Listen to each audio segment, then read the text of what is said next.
We just started our open prep cycle in TTT Compete. To see 6 of the featured workouts from this training cycle with demos from our on-site athletes and get a free month for a friend if you sign up before January 7th, visit trainingthinktank.com/compete. This is, Zero. I know, it's I absolutely hate it. I got a multi-pack. Wait, what are you talking about?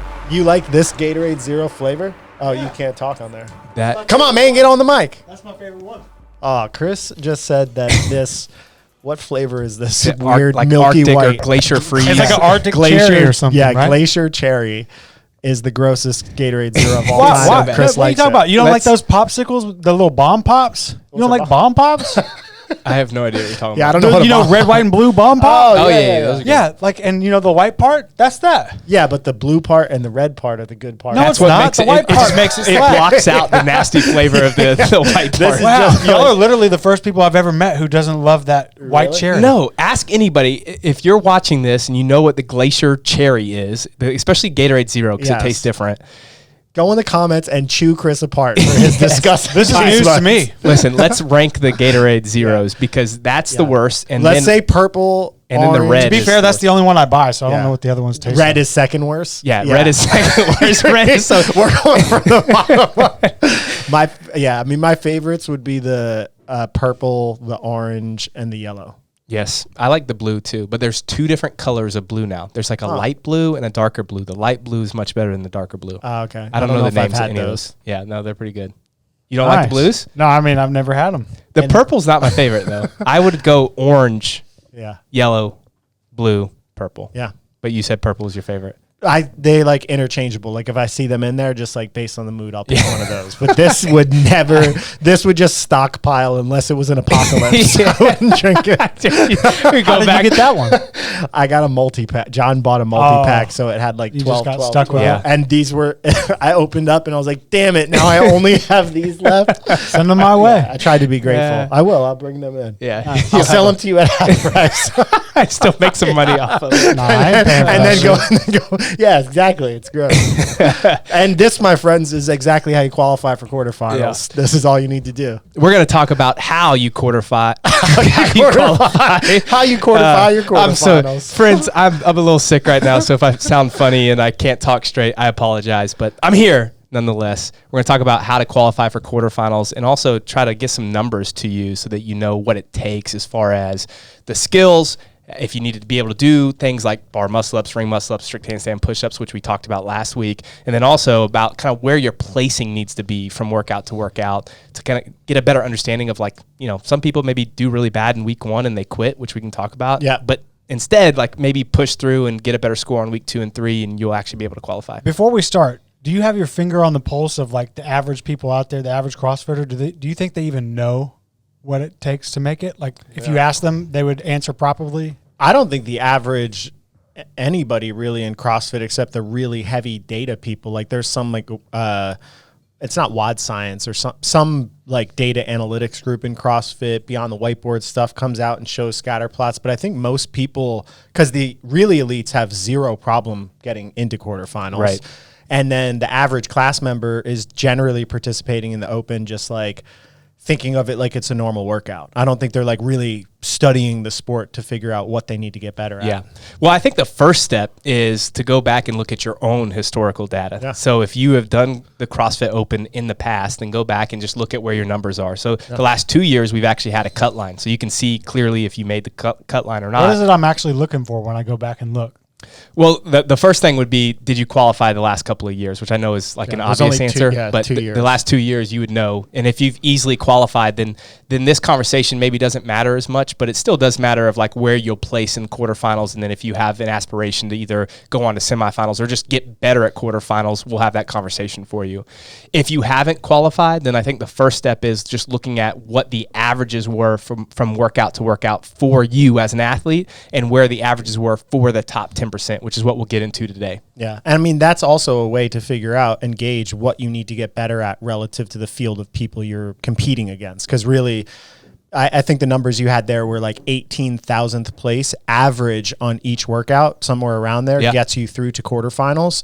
So you can do a lot with just that one piece of information. You can look at, say you go and you did the Open in 2019, and back then there's no quarterfinals, so you don't really know like, well, what would top 10% have been in the field in these workouts with 5 tests.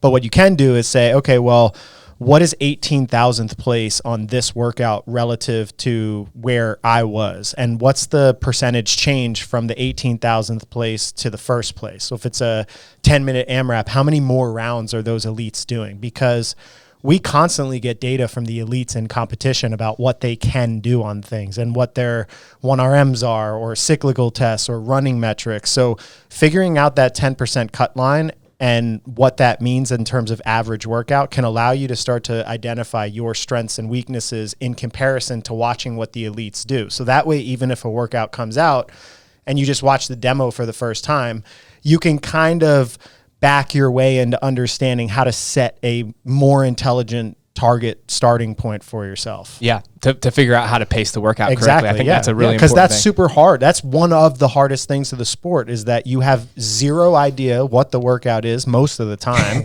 And you got to figure out, in generally your first attempt, how to get it right, because most like average people get crushed by the workout. Like last year, the 22.2 workout with the deadlifts and the burpees, I probably didn't pace it correctly. I probably made some errors in my execution, but my back and like body was so beat up from that I was like, it's not safe for me to redo this workout. And I think a lot of people in that quarterfinal bubble area are different than people that are like crushing semifinals that could do that workout and then come back later in the evening and do it again. Yeah, right? Like it's a different ball game when you're fighting just to like get into it. You got a different like set of athletes. Yeah. So that actually brings Did that answer your question? Yeah. Okay. And we'll dive into the numbers, Chris, and I think that's probably what the audience wants to hear. But you brought up a good point of like, it's really hard to test and retest workouts, especially if you're not that resilient or you're new to the CrossFit game, because just the overall volume is really, really high unless you've trained for it.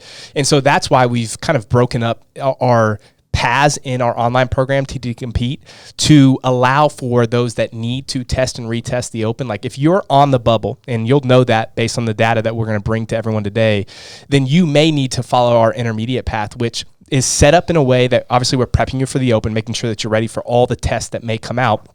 But then starting on week 1 of the Open, we will test the workout on Friday. Saturday will be built around practicing all the skills without getting you wrecked for a Monday retest. And then on Sundays, we'll have movement mobility work for you to make sure that you feel good, like you have some passive recovery work. And then we'll visualize the workouts again, come up with a game plan, and then crush it again on Monday. So basically, we are setting up a system that allows you to optimize your performance both on Friday and then again on Monday, so that you can get your best score. Yeah, and our goal in that intermediate division, and that Mia has really been in charge of building all the skills, is really based on an analysis of the sport and what it takes to optimize. And like I said, I made a mistake in the Open last year. I did the Open as if I were like an RX athlete. Like I showed up on Saturday, did it in the afternoon one time, and then I only had 1 day of recovery, so I would have had to redo it on Monday. And it wasn't worth it for me in that context, and I wasn't really striving to make quarterfinals. But if I really treated it like, okay, my number one goal is making quarterfinals, that structure of maximizing the rest days in between, making sure there's extra skill work and recovery work to make yourself feel better, and then knowing that there's something in training on Monday and Tuesday that's based on like, well, what got released in week 1 that could potentially not, or that won't come out then again in weeks 2 or 3. Like there's just a process that this experience has gotten us. And that's relevant to this discussion, because the intermediate athletes are the ones that we're trying to like give all the tools that they need to push through into that quarterfinal level as an athlete. Yeah, exactly. And we want you to be able to make it. So we're trying to optimize that for you. So the first question I think is, okay, well, how many people make it? So we know it's the top 10%, but as far as the actual numbers, what does that look like? Now, we don't know what that number will be this year, because it all comes down to how many people sign up. But it is individualized from each of the continents that they kind of, or I don't even know what do they call it? It's not continents. It would be like each of the semifinals. Each of the semifinal regions, I guess. So North America, for example, however many people sign up in North America, the top 10% will go. Yeah. And then it's not in 10% of the world. Of the world, correct. So last year, for example, there were 7,062 men that made the top 10%. Now North America. In North America. And the women, there were 6,429. So if you went back and looked at the leaderboard at the 7,029th place man, you would have seen that he had 54,000 points, which means, and Max, you already brought this up, that he averaged over 18,000th place per workout, which is actually much farther back than most people think. Yeah. I think a lot of people get really discouraged when they go into the quarterfinals, to the open, and then let's just say last year's workout was the wall walks, the box jumps, and dumbbell snatch, and they're not good at wall walks. So they bomb that workout and they finish 20,000th place, and they're like, I'm already out. But in reality, that's not true, because if you have a couple decent workouts after that, you could still kind of barely squeeze in to that top 10% if you just stay focused. So my first words of encouragement would be stay focused, don't get frustrated, don't give up, because there's actually more room for error than you think. Yeah, I have 2 points, and I don't want to forget them. The first point is, what do you think that person who was in that 7,000th place felt like qualifying? You think he even noticed or cared, or was just hey, you're the last qualifier to make it in? So 7,062 people got an invitation, and I think it was only like 3,000 competed in quarterfinals. Part of that was they charged like $50. And I get it. Like if people are like, I'm not going to make it, I don't want to pay, I'll do the workouts, but I'm not going to be on the leaderboard. But I think there are a lot of people that probably didn't even realize they made it that did make it. Yeah. The second point was so I didn't do the Open in 2021. In 2022, I did the Open, and I was just like, I'm going to do it. I didn't really have a plan going into it. I had zero expectations that I would get anywhere close to quarterfinals, and I got smashed on the first 2 workouts relative to the field. But after the third workout of just scores went in, I was like, I think I was 85th percentile or something like that. Yeah. Which was just really shocking to me. And it was almost like a little confidence booster, like, oh shit, like next year, maybe you need to pay more attention to like how you're doing on each workout, or if you want to repeat one of the workouts.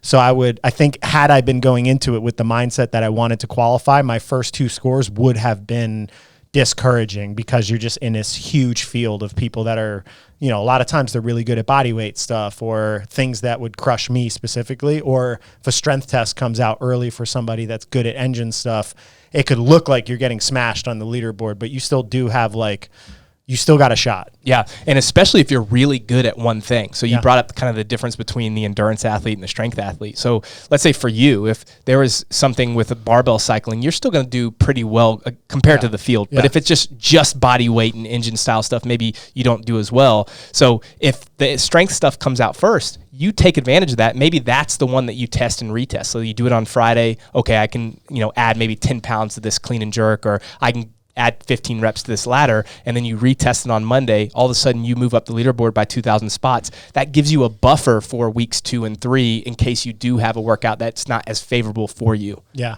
I don't want to jump through all your points, but there are certain skills that if you don't have, or I think certain strength metrics that you don't have, that will almost be like guarantees if they come out that you won't qualify through quarterfinals. I thought that was an important thing to note, like skill development of certain things or strength development of certain things is like, hey, this is a must prioritize. Like if you can get this up to a certain threshold, you're almost guaranteed to push yourself into a score profile that you could, make it a more realistic thing. Yeah, I think that's really important, and that's why we had the skills podcast. Oh yeah, we already talked about that in depth. And the reason that we brought that up first is for those that are striving to make quarterfinals, the first step is you have to just have like the barrier, the lowest level of entry to get to that, to cover that barrier, I guess I should say. Sorry, my sick brain isn't working well today. Yeah, jump the barrier.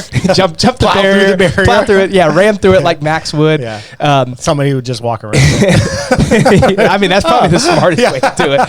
So something like a ring muscle up or a bar muscle up, especially in the men's division now, if you can't do one, like last year's a perfect example of this, it would have placed you outside the cut line already. Yeah. So you could have finished first in the first 2 workouts, And then if you couldn't do a bar muscle up and work out 22.3, then you would have finished too far back in the placings to be able to qualify for quarterfinals. So having a bar muscle up, or if ring comes out this year, having a ring muscle up matters that much in the male division that you just have to have them. And ideally you have more than one, because the cut line was kind of like 3 or 4 bar muscle ups last year. To be able to get it separates a lot when you're just talking about a couple of them in a workout. Absolutely. And then on the female side, there's a little bit more room for error, but it's changing every year. Like you can see how.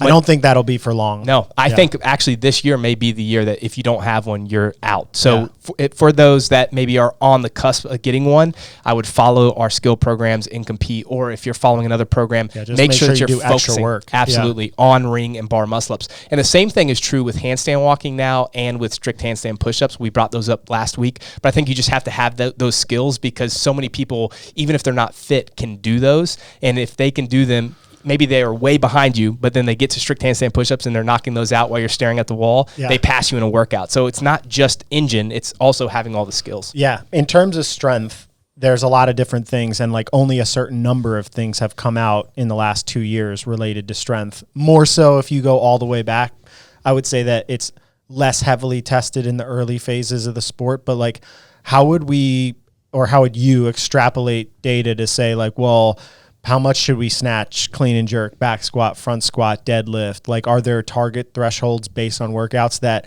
we can't really use data for, but we can kind of like infer from a maybe past opens and stuff about? Yeah, it's funny because I've heard some other people talk about this, and they used some high-level numbers to take their top 10%. So it was like 315-pound clean or something like that. Somebody said that you had to have a 315-pound clean based on their numbers, and it's just like absolutely not true. Yeah. Would it be ideal? Yes, because then you're definitely going to get through, but that's not even close to the numbers.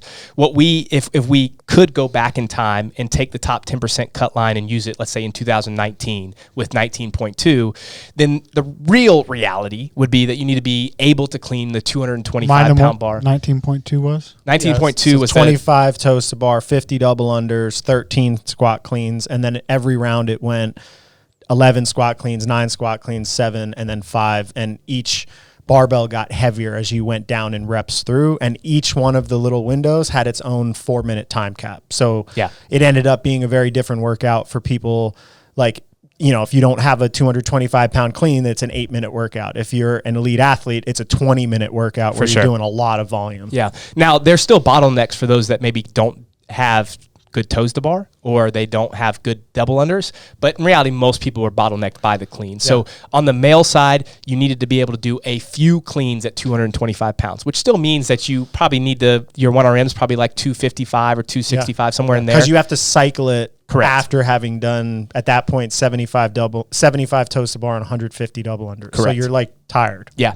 And then on the female side, the same thing was true in that bar, which was the 145-pound bar for the females. That would have got you into the top 10%. Now, to be safe, I think it probably does make sense that for males now, you need to be cleaning over 275 pounds. You need to be able to cycle 225 consistently. Yeah. For females, you need to be able to. What was that barbell threshold? Was it 135? It was 145. 145. Yeah, 145. So you need to be able to cycle the 145 bar now, at least, do one on the 20 seconds for so many reps. Yeah. It doesn't mean that you're just doing touch and go reps. Yeah. And then you probably need to be able to clean anywhere from the 175 to 185 range. But the idea that you need to clean 315 and you need to be able to clean 205 if you're a female is not true. Yeah. Again, for those that can do that, you're well ahead of the curve, and then it's more focused on your engine or skill work. But I think the 225 and then 145 or 155 bar would make sense. Yeah, that mindset of realizing that you're not an elite athlete and you shouldn't be watching what the elite do and setting your targets if you're trying to just make it to quarterfinals, I think is really important. Because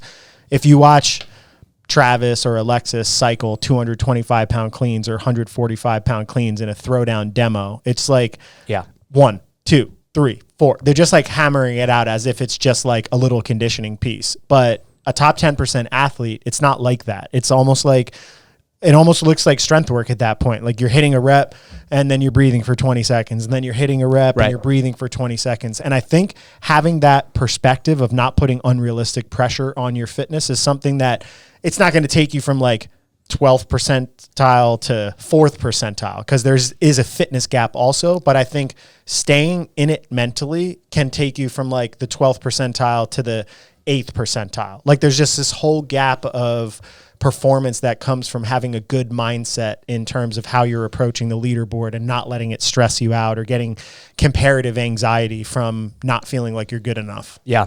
And when we pulled the numbers from 2021, which actually was the first year of quarterfinals, those same numbers stayed true. Now is the clean complex. So it's a little bit different, but still kind of like the concept of cycling the barbell. That threshold was 225 pounds for the men, which was basically the same thing that you saw in 19.2, and 145 pounds for the women. What was it? A clean hang squat, clean front squat jerk? Or a clean front squat, clean jerk? Was it deadlift clean? Pull it up, Chris. Which one was it? 21.4. I don't even remember what the complex was. No, 21.4. 21.4, yeah. So they did 21.3 into 21.4. One deadlift, one clean, one hang clean, one jerk. Yeah, one jerk. Deadlift, hang clean, clean. Clean, hang clean, jerk. Oh, clean, hang clean, jerk. So cycle, basically, cycle 225 in the clean. And then snatch that same barbell, the only really comparison we'd have was 17.3. So that would be the 185, 125, I think. Correct. Yeah. And that means that you're kind of cycling that weight. You're able to do one rep max. Yeah, you're able to do one on, I would say the 20 or 30 seconds would be appropriate in a workout like that to get you into the top 10%. Now, the reality is that those things are continuing to evolve as the sport gets better and better over time. More people are coming into the sport, better people are coming into the sport, and those that are in the sport are just getting better. So I think each year you're going to see a change by probably 1 or 2%. So that 225 may become 235 this year, or the 145 may become 155 for the females. We talked about the bar muscle-ups, but it may be you could do 1 or 2. Now you have to do 4 or 5. So I think that you still need to have like your sights a little bit higher than what you would expect just to make sure that you're continuing to push whatever that envelope is for you. But I do think that it's not fair when we set these unrealistic expectations of like saying, oh, someone needs to clean 315 pounds to be in the top 10% because that guy cleans 375. It's like that's just not how the math works. Yeah. Something interesting about this score threshold, like the top 10%, I feel like it accelerates year after year faster than the elites. Like Frazier snatched 315. I feel like it was on video in 2017 or something like that. And there's not really that many people at the elite level that are well-rounded and doing more than that at this point, still multiple years later. But the top 10% and just the aggregate group is getting way better and way closer to that threshold and that standard that gets set every year. So you almost see like the progress you need to make from year after year if you're trying to make it to quarterfinals probably has to be faster than the progress if you're trying to like, you know, go from a semifinal athlete to a games athlete. Yeah, and I think it makes sense, right? For the new trainer, the person that just gets into the sport, they just have faster progress. Yeah. It'd be like you trying to pick up any skill. When you are just learning something, it's much easier to kind of pick up the first 20 or 30% right away, and then it slows down. Yeah. Well, the same thing's true. Like if Frazier's been training for 20 years, it's going to be a little bit slower progress. He's just already so good that he's so far ahead, you're not going to catch him. But for most of us that are new and like, I don't have a muscle up 2, I have a muscle up 2, I have 5 muscle ups, it's much faster than the person that has 30 unbroken muscle ups. Yeah. I have a question. How long of training Chris one-on-one would it take to turn him into a quarterfinals athlete? Oh, if he was month. A month? He would, he could do it right now. No, answer it honestly. Yeah. And he does train consistently all the time. So he comes in, he does 5 days a week of whatever he could tolerate CrossFit-wise. If we started Chris on a legitimate program in August of 2022, he would qualify for quarterfinals in March of 2023. Oh, baby, this guy's got confidence in you. Do you disagree? I'll pay to make I this. don't know. I'll pay to make this documentary just to watch Chris next year. You want to do it? No. See, I'm listening to this podcast. Is what does it take to make quarterfinals? I'm like, all right, if that's what it takes, I'm gonna make sure I get right outside that line, so there's no. Yeah, it actually was really nice last year not having, because if I made quarterfinals, I know at least one person with a big mouth would have been like, come on, man, you got to do quarterfinals with us. You got to do. I feel like I would have had to tell people no a lot. So it was nice not. I think you got to love this shit to do that. That seemed like a stressful week. Quarterfinals? Yeah. I mean, just because we're running so many people through it. That's what I think. Maybe if you're an athlete, it's not stressful, but watching how much went into setting all this crap up. I thought it was like, more stressful as a coach having to deal with I think all if I the just chaos showed here. up to a place and had to work out 5 times no and problem. do nothing but eat and lay down, I think that would be less stressful than coaching. Yeah, that's probably, I'm probably in the coach mindset. And you're filming it too, right? Like Yeah. it's that same crazy. Having This is chaos. long ass days, bro. Yeah. Having one area to do shuttle runs and rope climbs and having 40 people on site to do it in 12 hours. Yeah. And it's just impossible. the strength training setup. Oh, I know. That was chaos too. I had some ideas about how to organize this better this year. We're learning that's too. for a different podcast. So we talked about strength. We talked about the skills. And I think that those are the most important because really you talked about this in the podcast last week, but the skills are really a strength deficit. Like if you don't have muscle ups, probably a strength issue, or if you don't have handstand push-ups, it's definitely a strength issue first, and then you can kind of continue to refine your technique. So that matters most. Like you need to be able to do muscle ups. You should have a couple strict handstand push-ups. You need to be able to do some handstand walking, or at least be competent to do 5 feet at a time. Those things will easily help you get in. But then what about like actual performance in the CrossFit world? So last year, if we took those numbers that we just talked about, let's say just in North America for both males and females, what would it look like to be able to get in? Like what's the minimum barrier of entry?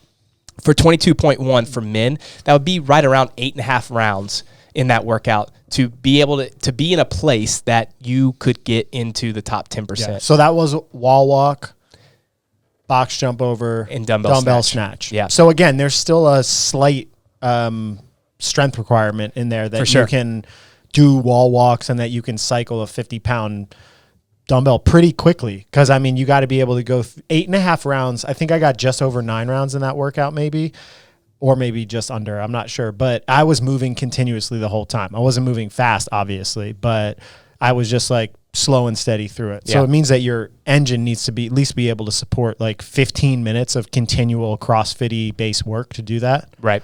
Yeah. I mean, I still think you have to be very fit, but there's a way if you look at that. So like the best score in that workout on the male side was almost 13 rounds or right at 13 rounds. So that's a 5-round difference. Yes. And it's not fair to compare yourself to the best in the world, but if someone can fit it in 13 rounds or in a short workout like that, okay, how can I get 8 rounds? There's probably a better way to pace than just like, I'm going to go as fast as I can. And then just kind of, if I blow up, I blow up. Yeah. So to Max's point earlier of you test the workout on a Friday, then you come up with a better strategy, come back on Monday, and then try to basically repurpose your strategy so that you can optimize your score. Yeah, this was actually the original concept that I was having lunch at Twisted Taco with Chris when we came up with it of doing the throwdown. I kept finding people that were really good at doing stuff in the gym. Then the open would come around. There would be a leaderboard. There's a lot of people on the leaderboard. Something that they're not good at comes out in the workout. They panic about it and they don't really do well. So I was like, hey, we started a series of throwdowns to basically like simulate that so it normalize the competitive experience for people. So that way you can get a workout, you can learn how to strategize and pace, you can reflect on like, okay, well, this is what I'm good at here. This is a target for me that's relatively reasonable. And you can actually get better at being a competitor. Because if you're only thinking about being a competitor for 3 workouts a year, and then you're trying to do that every year in the open, you're not really getting that much experience. But if you can do it on a more regular basis, it makes you much better to be able to get into that state of mind. So those are free. So just do them if you're thinking about it. I agree. And film yourself and then review it. Yeah. You know, like use the whole things to practice. You have to practice the sport that you play. You can't just do like, I'm going to do, a little bit on my own and some intervals here. You have to do the scrimmaging, which I think matters so much at this time of the year. Yeah. And it's not just mindless scrimmaging that a lot of people do when they're doing CrossFit workouts at home, because you have to be deliberate about what are your setups, where are your transitions, like little things in the open, like getting into the rower and getting the rower up to speed quickly can be multiple rounds in different workouts. Yeah. And that's something that you can train without necessarily having to be like more fit. I call them like veteran training gains that you can get. They're like little mental tools that you can have to improve your score without having to necessarily work harder. And I think that's why a lot of times veteran athletes with less athletic capability can still succeed against younger athletes who might be a little bit stronger and faster, but not necessarily pace manage appropriately or pay attention to all the details. And I think for everyone, your goal, if you're doing it, is to try to move into that more, doesn't necessarily mean you're winning workouts, but that more veteran approach where you're trying to maximize everything that you have. And it's practiced. Like there's just no way around. I mean, I don't think most people just naturally are like that when they do things. You have to like learn that skill. For sure. On the female side, it would have been just at 8 rounds. So you think 8.5, it'd be better if you were close to 9 rounds on 22.1. Max just broke his mic. I don't know what happened there. Can you still hear me?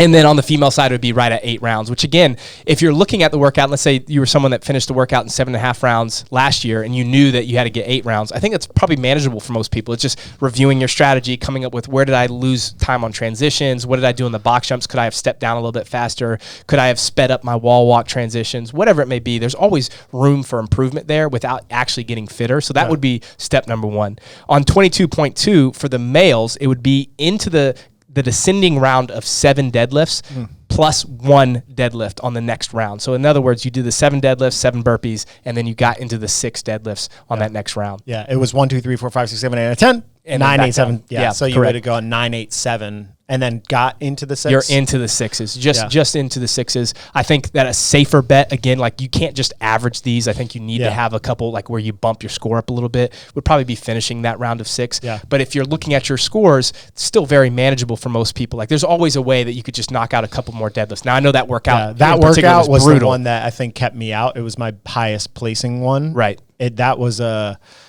That's just a challenge if you're for sure not doing regular deadlifts and if you're not good at burpees. Yes. And by the way, in that workout, like the difference in a couple of deadlifts was thousands of spots because everyone kind of got stuck in the same spot. So it would be beneficial to be really good at hinging and burpee patterns because they come out every single year. That's one of the biases that I program during the open time just because, and it may change with Bosman programming now, but Castro historically loved the snatch burpee, deadlift burpee, anything pulling off the ground in burpee, thruster burpee. So I think it's good being really competent at those. Yeah. Just jumping off that point. So Bosman is writing the workouts this year, and it could be entirely different, right? He could come in and want to make a statement like he made at the games, and maybe it's 1 M test, 1 G test, and 1 W test. And then all of this data is not necessarily relevant on the specific workouts. It can still be useful, but it's just, okay, well, this is radically different now because the weight threshold, just as an example, if it's a 1 rep max by itself, might be different than if it's cycling workout where there's toes to bar and double unders out there. So part of being a good competitor in this space, I think I've alluded to it a little bit in here, but it's really about your mindset. Like you have to accept that you're playing a sport that is like that. And the people that respond to those changes and challenges better in the moment are the ones that generally separate themselves on the leaderboard. So I think that means in training, exposing yourself to things that are novel or exposing yourself to different ways of doing things and exposing yourself to different standards. And we're trying to do that in like, even in our throwdowns, we put different standards or different movements or, you know, we put wall facing handstand push-ups just to get people practice doing that. But I think that's an important thing to note that in these top 10% thresholds, I think a lot of it really just comes down to execution. So many people give up at that. Like they get one bad workout and they give up, or they're sore on one day, so they decide not to redo something. And like those little decisions are the things that stop people from breaking in those thresholds because there's thousands of people at just little tiny upticks and reps. Well, I think that's a really important note. As you get lower on the leaderboard, especially that 8 to 12% range, it's like a rep. Yeah. There's just like no difference in the actual skill or level other than maybe just a little bit of execution. Yeah. And it's just like a bell curve. And in that bell curve area, the big one, it's like all the scores are just jammed up there where one rep is huge. Yeah. It's funny because you look at the top and maybe there's a little bunch at the top. Like there's a couple, 10 or 15 guys that are all like really good at everything, 10 or 15 females.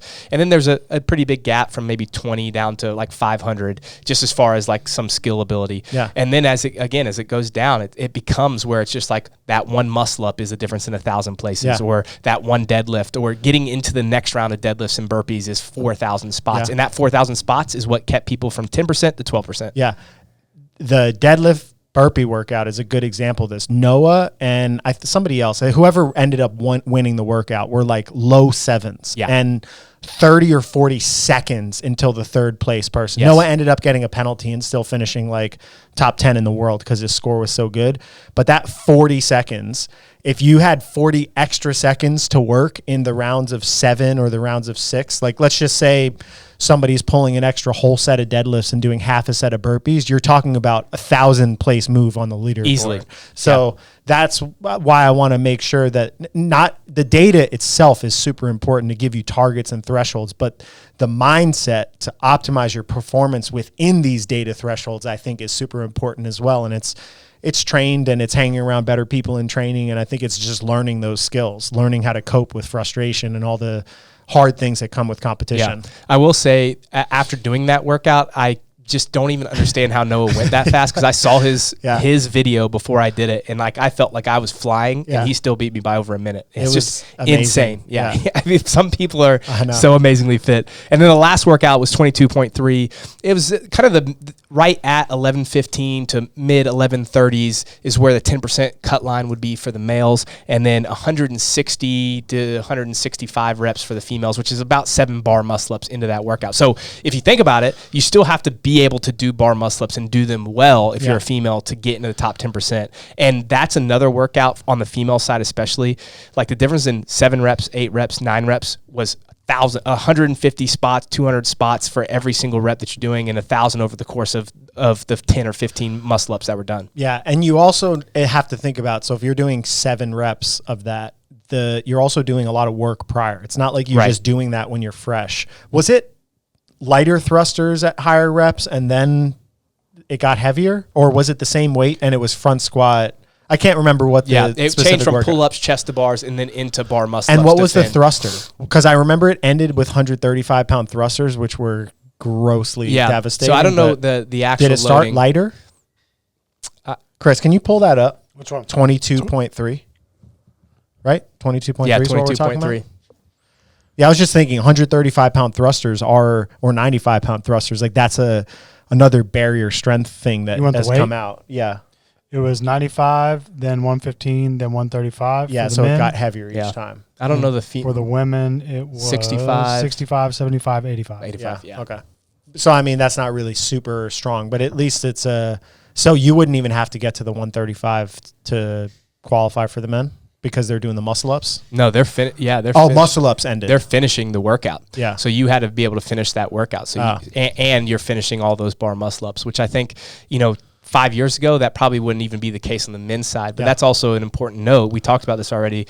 The rate of improvement is incredible in the sport. And so I think that you have to think about this as like females this year will probably finish this workout. So it can't just be that I'm getting 1 or 2 bar muscle ups. You probably need to make sure that you're getting, at least 10 or 15 in that workout. Yeah. Do you have any predictions like bar pullovers are going to come out, or it's going to be a purely cyclical test? And I mean, we never program based on predictions, that we just try to like take a philosophical and data driven approach of saying like, hey, we're trying to be ready for everything. And these are the movements that are generally done in the box. But just for fun's sake, do you have any? Yeah. If I had to predict something crazy, I actually think that the MWG model may come out. Like it may just be. What does that stand for again? So monostructural gymnastics and weightlifting is like one of the fundamental tenets in the level 1, that you split the movements into those things and you distribute them appropriately throughout a training cycle. I doubt that would happen. Yeah. But if I think it would get a lot of kickback, but it would be interesting. I wouldn't be surprised if something like that. So like week 1 is just a true monostructural test. I said a CrossFit total 1 week, a 5K row another week, and then Cindy. Or like a me, a burpee pull up. Yeah, I mean, it would be way more universally acceptable. Yeah. The athletes, I think, would be like, "What is this?" I think they'd still get their crack though in quarterfinals, right? And like, the sport would still be played there. How does that change who makes the quarterfinals? I mean, they need it. Everyone needs it. How does that change? Because we're talking this whole time about historical data, but like now that if that were the case, a 5K row and Cindy.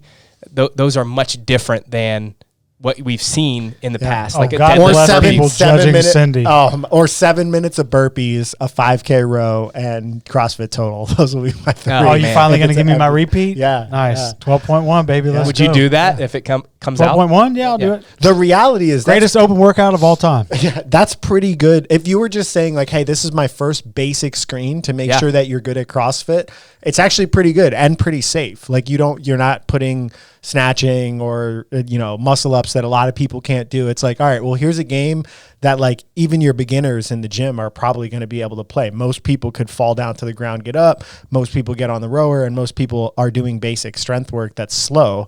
So all of the people could do it, but it's such a radical deviation from the sport that I feel like it would cause so much controversy. I would love to hear the people complaining about it. Did you know that Hitler hated burpees? What? Hitler hated burpees. What Just being Chris. You ever seen my burpee video for 2011? No. Or 2012? No. CrossFit posted it. It's called The History of the Burpee. One of the first videos I ever made. Google it. All right, we're gonna have to watch this at some point, and we'll put if you type in History of the Burpee 12.1, you'll see it. Okay. It wouldn't surprise me if something like that happened. Yeah. I actually don't think I would mind that as much as maybe some of the more high-skilled kind of silly tests that also like come you out. Wouldn't want cross under double unders or cross under single unders to come out. Yeah, I just don't, like what's the point? But we're also still training them. You still should train them and get them good, but we're rooting against them as the general fitness test. But we train a lot of things that probably don't make much sense, right? And that's not a knock on CrossFit. Like I've talked about this in the past, and this is kind of deviating a little bit, but like both of us, we played football and we ran full speed and had fun hitting each other and getting concussions. Yeah. Is it smart? No, it's probably pretty stupid to think about like what we did or like, whatever kind of sport that everyone does, like, because there's always risks involved, but there are probably better ways, like the GHD sit-up. There's probably better ways to test whatever they're trying to test there that's not risk on your back, because we know that there can be some issues there. Or the same thing with high volume gymnastics and the risk that people take. But again, we all love it and we do it. I just think that there are some things that would be better tests than others. And we're going to see if these things that have been going around the community for years are listened to, or if they're doubled down on, or if the sport changes. It's just going to be a fun year, I think. I got a question for you guys. What if I don't make quarterfinals? I either barely miss it, or let's say maybe I completely miss it. Yeah. What's your thoughts on athletes continuing and just doing the workouts anyway? Yeah, not on the leaderboard, but we give two options when that happens. Our intermediate division can either jump into the RX path and do it, because some people also just like, they didn't know if they were going to make it. They followed intermediate, then they make it, and they're like, oh, okay, well, what's next? I got to do all these rope climbs and pistols and everything else. Yeah. If you're really far away, sometimes I would say that the quarterfinals just doesn't make sense to do, because you're not really going to be able to do a lot of the workouts. If you don't have the high level skills and the volumes, or like, let's say legless rope climbs comes out and you can't do them, and then you're scaling the workouts. The only real benefit is, I think, is getting used to the rhythm of going 5 workouts max effort in a short time frame. I don't think you're like going to be able to compare things like if you're super, super far away. And at that point, I think you're just making the decision if it's fun, if it's part of the community, and if there is something you can learn about it. So I think at that point, it's just personal preference. If you feel like you're going to get something out of it and you want to do it, jump in. If you don't, go into your off season, review your competition, review your 3 open workouts, and then make a plan for the following year. Yeah. I would say if you're close, if you're like on the bubble, you finish 11% or 12%, then you probably should do them, especially if it's a long-term goal. Like if you're someone that's, I'm going to do this for the next 5 years and my goal is to make quarterfinals, you might as well practice it. So because you're going to be there most likely the next and take it seriously. Like actually do it. Yeah. Jump into our RX path and like follow everything, because we'll give you warm-ups, cool downs. We're going to give you tip videos on exactly how to pace each of the workouts based on different skill levels. So I would do all of that, like immerse yourself. And the other thing too is, if you're training all year round and you only do 3 weeks of the open, that's like a really short season. So you might as well extend that a little bit and have some fun and do quarterfinals. Now, to Max's point, if you're like nowhere close, you finish 50th percentile, then you need to, maybe you still do the workouts, but you adjust some of them so that you're not doing, 40 legless rope climbs or something crazy. Or like some of the workouts, like there was the heavy power snatch row workout last year. Like that weight just might be too heavy for people to do. Yeah, you could modify that down and still at least do the workout. I know people enjoy it, and especially during that time of the year, everyone's super hyped. So I have no problem with people jumping in and doing them. Yeah. I do think, though, you just need to make sure you're smart. Reach out to one of the coaches if you need to modify them. Yeah. But if you can do them and you're close, then I think that you should. The one thing that Max talked about that I think is really important is immediately review your workouts and see where you can get better. Yeah. Like instead of like holding that off until the summertime and thinking about it then, it's when it's fresh in your mind and you can remember every detail of the workout. Go back, look at your scores, look at where the averages were, review your videos, and see where you could make up time. First, just off of execution. Like, were there execution errors that I could clean up right now and make top 10%? And that's a good thing, because then you know, like, okay, I have the fitness level. Now I just need to make sure that I get more exposure, and that's what our throwdowns are for. Yeah. And then the next thing would be, okay, what do I need to do in training over the next year to make sure that I'm getting better? And then obviously one would be like, I could only do 2 bar muscle ups and, I needed to be able to do 10. Well, then that's something that you would follow our intermediate path and work on bar muscle up progressions and continue to improve those. But if it's something else, maybe it's just strength or maybe it's your engine, then at least you can identify those things and make sure that you're working on those in the off season. Yeah. The video review is important too, I think, for movement standards. A lot of people train a certain way, and it's very hard to feel that you're doing something that's meeting a specific movement standard until you've practiced it and somebody's been like, okay, that's good, or you've watched it. I think a lot of people will find they're doing shuttle runs and not getting all the way across the line, or, from an angle on a camera, squat depth looks a little bit sketchy. And I think sometimes it's just important to see that, especially if it's in a qualifier setting. I know the games was not really that good about segmenting and watching videos all the way down into that top 10%, but it can make a huge difference if you get a major penalty on a workout. So it's just another extra reason to video review yourself at that time. Yeah, I fully agree. And even if it's something that you didn't get caught on, it's like, oh, my squat depth's really bad. It's something that you can clean up and make sure that you improve if you're someone that does the summer in-person competition. Yeah. Like, you don't want to get no repped in front of a bunch of people. So clean those things up on your own video reviews so that you can get better throughout the year. I have one final question. Would I have made quarterfinals if CrossFit scrubbed all the data for movement review and all of the people in Probably. Yeah. And we're getting no reps, or just people that miscounted or did them at Friday Night Lights and got an extra round because their buddy was judging them. How do you do it though? I know we've talked about this in the past, but with this many people on a leaderboard, there's just no good way. I think it would have to be automated. You have to submit a video. But then if you have, that would make the affiliates experience suck if you had to submit a video. I think you just charge a different fee for people who really care, and then all those get actually reviewed. And you use that money to pay the people to review them. Yeah. Like there's a pro division, and the pro division is everyone can do the leaderboard for the $20 or whatever it is, but for 100 or 50 or whatever. Yeah. You have to submit a video. They all get reviewed. Yeah. So they say. Yeah. It is kind of sucky, though, that you could just cheat your way into quarterfinals. Yeah. I'm sure many people do. How many people you think just make burner accounts and just put in scores? I need 100. I need 5 more burpees. There has to be a Fiverr account, Fiverr.com. You can hire people to do whatever. All right. I need you to make 100 accounts to get me. Yeah, but you got to pay for. You got to the CrossFit would like that. Yeah, you got to pay $2,000 to make it to quarterfinals. CrossFit's like, please, more of you. Yeah, I think there's easier ways to cheat if you wanted to. I spent $2,000 just to get in the quarterfinals. Oh man. Speaking of which, so that is also what you need to get into quarterfinals. $2,000 burner account. How much did it cost for quarterfinals last year? I think it was 20 for the Open and 50 for quarterfinals. Yeah, I mean, they're definitely making some money. And that's also why there are quite a few people that didn't sign up. Like half the field that made quarterfinals in North America didn't sign up for it, or close to that. So, and again, I think it does make sense for those that maybe just barely got in and they're like, I know I'm not going to qualify for semifinals, so I don't care to be on the leaderboard. Yeah. I think it would be interesting if you had that pro division and the pro division was you're automatically doing the Open and quarterfinals, something like that. Yeah. Speaking of which, I think this would be my last point. These numbers are completely different for the Masters. It's actually much more challenging to get in because there are fewer Masters that are competing, and all the ones that are competing are just pretty good. Yeah. Like they're passionate about what they do, and so it is more challenging, and we'll run those numbers on our Masters podcast of what it takes to get in the age group quarterfinal. But I do think it's important if you're a Masters listening to this and you're like, wow, those numbers seem really high. Well, it is different for the Masters. It's not that easy. It's a much more challenging This year's process. different for them, right?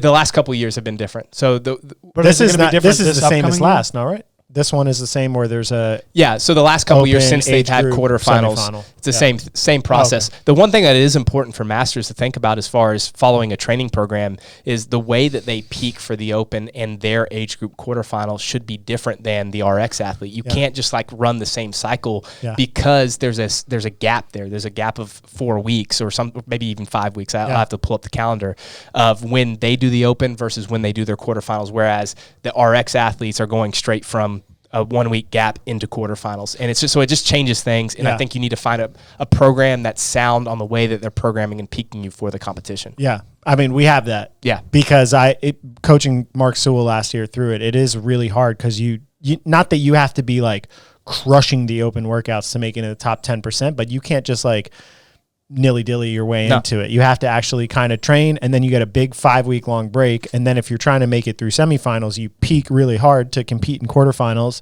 And then I think it's like another 4 or 5 weeks, and then you peak for semifinals. Yeah. So like It's managing that training process as an aging athlete is just it's a challenge. An and aging I think, athlete. Yeah, I got to come up with, I get a lot of shit for my decay. It's been years since I've said it, but I still get a lot of shit. You know, For the aging athlete. I like that. I think The people aging appreciate athlete, it. yeah. I mean, it's true. We all are decaying. A little bit. Yeah, It's happening. I actually do think it. I understand why CrossFit does it. I think they're trying to space out the competition for masters. They're trying to like, okay, get your rest, and then we'll do quarterfinals. Get your rest, and we'll do semifinals. But in reality, they're all just training hard the entire time to get ready. So it makes their season that much longer and harder than the average person. I don't know if that's best or if it's just a worst way of doing it. Yeah. You got to bring this up in the Masters podcast. Yeah. Because for now, I've been thinking about it. Yeah. All right. That's it. That's what you need to make quarterfinals. Remember, let us know if this Glacier Cherry bullshit is bullshit. You drank the whole thing. Yeah, I know. I hate this. You lose. All right. All right. Peace. See ya.